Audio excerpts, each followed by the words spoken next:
If you're a Republican looking at an unpopular war and the potential for high gas prices into an election, the fact that the Straits could open in 2 weeks or less is good news.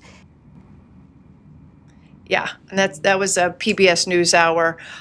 Jack, this is an issue that I know that you have been writing about, very much concerned about, that the war in Iran creating a snowballing effect on the U.S. economy.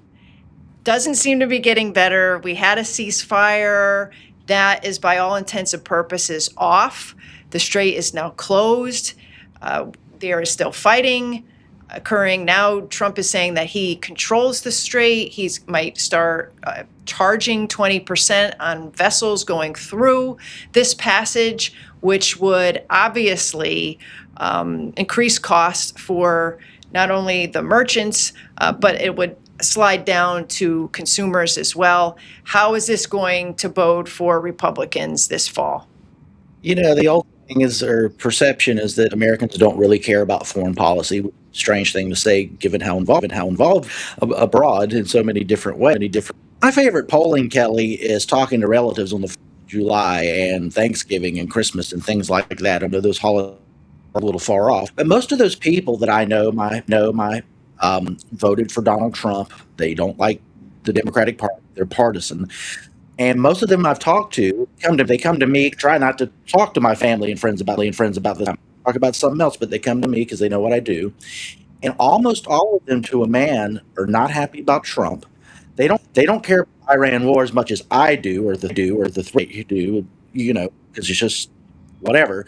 But they do care about the price of gas. See it going up, and they associate the two. I think probably happening across the country, looting. For people who voted for Donald Trump. And I tend to agree with Jim.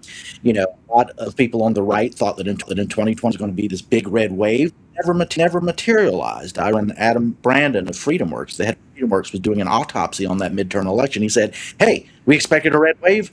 It didn't happen. What do we got to do? We got to recalibrate here. I think that's with the Democrats, but I think that the main impetus is those gas prices are high. I've got kids. This costs a lot of money. And why are we fighting this again? And I would couple that with the piece I had responsible craft today, sort of a left-right version of that. I think people in both parties, to the degree that they're aware of in Gaza and that we've paid for it and all that, we certainly with the Democratic Socialists who were elected in New York and places like Maine and Colorado.